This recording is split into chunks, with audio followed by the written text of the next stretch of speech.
안녕하세요. 9월 13일 주간 이슈 살펴보도록 하겠습니다. 자, 일단 지난주 상황 한번 마무리하고 넘어가 보겠습니다. 지난주 금요일 날 어떤 상황이 있었냐? 전체적으로 보면은 델타 변종이랑 이제 물가에 대한 불안감이 좀 짙어지는 그런 시장이었습니다. 9월 9일 날 16만 명 돌파하죠. 9월 10일 날 17만 명 이상이 확진이 됩니다. 9월 9일 날 하루 사망자 2,100명을 넘어갑니다. 그리고 9월 10일 날 1,700명을 넘어갑니다. 아, 그죠? 그죠? 자, 생산자 물가가 나왔습니다. 금융위기 이후에 생산자 물가가 최대폭으로 상승을 하게 됩니다. 미국 생산자 가격이 급등하면서 이제 코로나19로 인해 가지고 공급망에 대한 문제가 계속 나오고 있는 거죠. 높은 인플레이션이 한동안 지속될 수밖에 없는 구조 아니냐? 지금 이렇게 지금 예상이 되었습니다. 지금 생산자 물가가 0.7% 상승했다. 8월까지 12개월 동안 이제 연간으로 보면은 7월 달에 7.8% 상승한 이후에 2010년 11월 이후 가장 큰 전년 대비 상승률이 8.3% 8월 달에 기록을 하게 됩니다. 공급과 노동 이 부담이 경제에 더 많은 인플레이션에 대한 압력을 가하면서 생산자들이 지불하는 그 가격이 지난달에 급등을 했다. 근데 문제는 뭐예요? 이 급등한 가격이 민간으로 소비자들한테 옮겨질 거다라고 이미 수많은 얘기들을 하고 있어요. 지금 보면 AMC나 이런 극장 같은 경우에도 5% 이상 올렸습니다.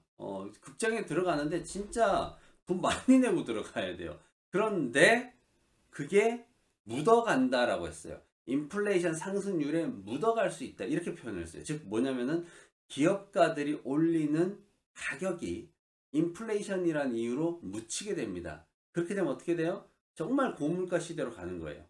장이 시작되고 투자 심리는 어떻게 됐냐면은 8월달 고용 보고서가 좀 부진했어요. 그럼에도 불구하고 이제 중앙은행이 자산 매입을 좀 축소를 해야 된다.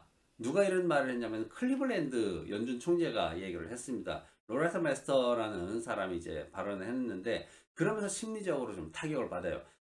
생산자 물가가 예상했던 수준이었기 때문에 상승 출발했는데 이런 부분 때문에 금방 심리적으로 무너지면서 하락을 해버리는 그런 상황이죠. 시장에서는 현재의 높은 인플레이션이 당분간 지속되는 거 아니냐, 연말까지 그냥 쭉 이렇게 가는 거 아니냐, 이런 불안감이 형성이 됐던 거죠. 자, 여기에 이제 중국하고 이제 대립 국면이 좀 생깁니다. 조 바이든 대통령이 몇 달 만에 처음으로 이제 시진핑 국가주석하고 통화를 했죠. 예, 뭐 전반적으로 이 부분이 사실 조금 위안을 주긴 했습니다. 그런데 이제 문제는 뭐였냐면 블룸버그가 바이든 대통령이 중국 보조금과 이것들에 따른 어떤 미국 경제에 미치는 영향 이런 것들을 조사해라. 이렇게 이제 오더를 내렸다고 그렇게 이제 보도가 나옵니다. 그러면서 주식이 줄줄줄줄 이제 밀려버리는 그런 상황이 된 거죠. 크루드 오일이 마이너스 2.3% 하락을 했습니다. 지금 공급 차질에 대한 얘기가 나왔는데 뭐냐면은 멕시코만에 허리케인이 왔는데 이게 4분의 3이 좀 폐쇄된 상태다라고 얘기를 했죠. 근데 EIA에서 지금 주당 총 생산량이 150만 배럴 감소했다. 이렇게 평가를 하면서 시장에서는 이거 공급이 좀 문제가 있는 거 아니냐 이렇게 됐고, 또 시위대가 지금 리비아의 시위대가 수출 터미널을 막아버리고 있는 그런 상황이 생겼었습니다. 그래서 이런 부분들로 인해 가지고 크루드 오일이 마이너스 2.3% 하락하는 모습을 보였습니다. 전체적으로 수요가 감소하는 이런 상황에서 공급이 부족해지면은 기업들의 정유업체나 이런 업체들의 이제 수익에 문제가 생기게 되는 거죠. 근데 여기다가 결정적으로 뭐예요? 결정적으로 중국이 전략 비축유를 갖다가 입찰을 해서 풀겠다. 우리는 국제 가격을 다운시키겠다. 지금 강력하게 의지를 보이고 있기 때문에 이런 부분들이 유가를 하락시키는 원인으로 그렇게 작용을 했습니다. 자, 그러면 산업과 종목들 한번 보겠습니다. 전업종이 금요일 하락을 했습니다. 배송이나 건축산업이 1%대의 산업별로 이제 상승을 보였고, 항공산업이 목요일 날 여기 바닥이다 뭐 이러면서 막 저가면서 들어왔는데 그거 싹 되돌려서 마이너스 4% 하락하는 모습. 그리고 기술주들과 자동차 산업들도 약세장을 이끄는 모습을 보였습니다. 애플이 앱스토어 정책 영구 금지 판결이 나면서 마이너스 3.3% 하락을 했습니다. 제 개인적인 입장으로는 쌤통이라고 말을 하고 싶습니다. 정말 말도 안 되는 그런 횡포다라고 저는 표현을 했는데, 금요일날 이제 어떻게 된 상황이냐면은 에픽게임이 애플을 상대로 반독점 독점 금지 소송을 갖다가 진행을 했습니다. 냈어요. 그러면서 어떻게 됐냐면, 이게 어떤 상황이냐면은 인앱 결제가 구글이나 애플 같은 경우에 앱 장터 내 거래를 자사 시스템만 가지고 해야 된다, 이렇게 정책을 세우면서 결제액의 30%의 수수료를 매깁니다. 와, 이 말도 안 되는 거예요. 30%를 매긴다는 게. 미국에서 지금 어떤 수수료 측면에서 가장 악평을 받고 있는 애들이 어떤 애들이냐면은 식당 배달 앱, 식당 배달 앱. 이게 수수료가 평균 18%로 나타났어요. 근데 이게 뭐 재작년 한 2, 3년 전 수치이기 때문에 지금 조금은 떨어졌을 겁니다. 그런데 이게 정말 사람들한테 욕을 바가지로 먹고 있는 그 수수료 이 수준인데, 30%라는 거는 정말 대기업의 횡포로밖에는 우리가 여길 수가 없는 그런 수수료예요. 그동안에 정말 악덕하게 돈을 벌고 있었던 거죠. 그래서 이제 미국 캘리포니아주 오클랜드 연방법원이 나서가지고 소프트웨어에 대해서 대안적인 결제 시스템을 도입을 해라, 영구적인 판결을 내려버립니다. 앞으로 이거 가지고 얘네가 뭐라고 왈가왈부 할 수 없어요. 물론 이번 조치로 인해서 항소가 어떻게 될지, 아니면은 경제적 피해가 얼마나 갈지, 이런 것들은 이제 분기 결산 나오는 시즌이 돼야지 시장에 어느 정도 반영이 될 겁니다. 그래 놓으니까 애플이 3.3%밖에 하락을 안 하죠. 앞으로 점점 이런 부분들이 니네가 수수료가 안 되니까, 수수료가 줄어드니까 니네가 이렇네, 이런 얘기가 나올 수 있어요. 그래서 그 부분을 앞으로 분기 보고서 볼 때 조금 주의해서 보시는 게 좋을 것 같습니다. 자, 캐시우드, 말 많고 탈 많은 여자인데 진짜 시장을 교란시키는 여자입니다. 캐시우드의 상장지수 펀드가 있죠. 지난 금요일, 목요일 뭐 해가지고 이틀 동안 테슬라 주식을 1억 달러 이상 매각을 했습니다. 주가가 3주째 상승하는 그 사이를 이용해가지고 촥 한 거죠. 근데 이 여자가 뭐라 그랬어요? 목요일 날 테슬라는 3,000달러를 가야 된다, 이렇게 말을 했죠. 앞에서는 그렇게 말을 하고 뒤에서는 그냥 팔아치운 거죠. 이게 이상할 건 없어요. 솔직히 이거 뭐 불법 아니야? 한국 분들은 이렇게 생각할 수 있어요. 근데 이상할 게 없어요. 일반적이고 상식적으로 미국의 헤지펀드라는 거는 돈이 되면 못할 짓이 없는 애들이에요. 돈이 되면. 예. 공매도 다 해놓고는 보고서 써가지고는 이 회사가 이런 문제가 있습니다, 떡 내놓잖아요. 왜? 불법이 아니잖아요. 그동안 우리가 많이 봤잖아요. 미국의 헤지펀드는 돈이면 정말 못할 짓이 없는 그런 쓰레기 같은 사람들도 정말 많습니다. 테슬라 주식이 마이너스 2.4% 하락을 했죠. 주중 상승폭을 좀 되돌리는 모습을 보였습니다. 항공주들이 일제히 하락을 했습니다. 목요일날 바닥에 대한 기대감이 굉장히 컸었는데 이제 바닥을 지났다 막 이런 얘기 있었는데, 그래도 그 와중에도 사실 승객수 줄어들고 있다, 이런 보도도 있었죠. 항공주들이 일제히 상승을 되돌리면서 하락을 했습니다. 아메리칸 에어라인이 마이너스 6%대 하락을 보였고, 델타와 유나이티드도 마이너스 4%대 하락을 보였습니다.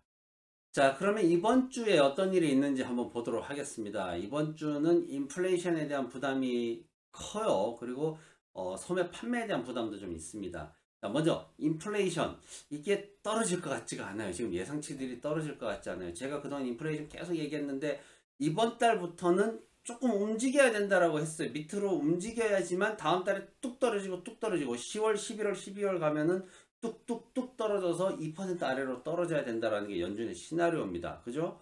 그러면은 이번 주에 움직임이 있어야 돼요. 그런데 지금 떨어질 거다라고 예상하는 데가 없어요. 지금 금요일날 생산자 물가도 좀 그랬는데, 월요일날 8월 소비자 인플레이션 기대치 7월보다 0.1% 상승할 것으로 예상이 되고요. 그리고 화요일날 8월 연간 인플레이션율 7월달 5.4% 이어가지고 5.3% 예상이 되고, 수요일날 8월 수출입 물가 계속해서 상승세 유지할 것으로 전망이 됩니다. 그리고 금요일날 9월 미시간 인플레이션 기대치 8월달하고 같은 수준일 것으로 전망이 되고 있습니다. 물가 지표들 어느 것 하나 제대로 뚜렷하게 하락을 보일 것이다 라는 건 없어요. 물론 이런 상황에서 뚜렷하게 뭔가 좀 떨어지는 모습이 나오면 시장에서는 기뻐하겠죠.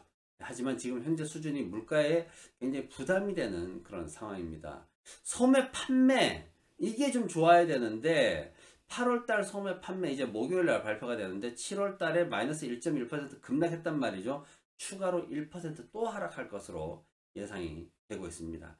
그리고 여기에 이제 산업 생산이 좀 둔화될 것으로 예상이 되고 있어가지고 지금 보면은 뭐 산업 생산도 떨어지고 소매 판매도 또 둔화가 되고 이 생산과 소비가 모두 안 되는 그런 국면이죠. 4월 달 이후에 지속적으로 지금 소매 판매가 둔화되고 있는데 이게 좀 부담이 사실 많이 됩니다. 중국 쪽 데이터도 좀 관심을 가져야 돼요. 15일 수요일 날 중국의 8월 달 산업 생산 그리고 중국의 8월 달 소매 판매 이게 지금 7월 달에 비해서 상승폭이 둔화될 것으로 그렇게 전망이 되고 있습니다. 이 부분도 미국 시장에 전체적인 어떤 영향을 좀 끼칠 겁니다. 자, 노동지표 같은 경우에는 좀 개선이 될 겁니다. 지금 주간 신규 실업당 신청 건수가 지난주에 31만 건 기록을 했는데 이게 30만 건 아래로 떨어지느냐, 팬데믹 이후에 처음으로 이게 정말 그 숫자를 2로 바꾸느냐. 왜냐면 팬데믹 이전에 뭐 23만 건, 21만 건 막 이랬잖아요. 그래서 20만 건대로 들어오느냐, 3이 2가 되느냐. 이게 지금 굉장히 관전 포인트예요. 2가 되면은 어떻게 돼요? 연준이 테이퍼링에 나설 확실한 명분을 주게 되겠죠. 그죠? 그러면서 뭐 시장에서는 좀 조기 테이퍼링에 대한 우려가 좀 확산이 될 겁니다. 그래서 이런 부분들도 좀 봐야 되고 전반적으로 관심을 가져야 되는 경제 지표들이 좀 많은 한 주가 될 것 같습니다. 전 시장에 이렇게 적극적으로 대응하는 것도 좋지만은 어쨌든 수익을 손실로 되돌리지 않으려는 좀 적극적인 그런 노력이 좀 필요해 보입니다.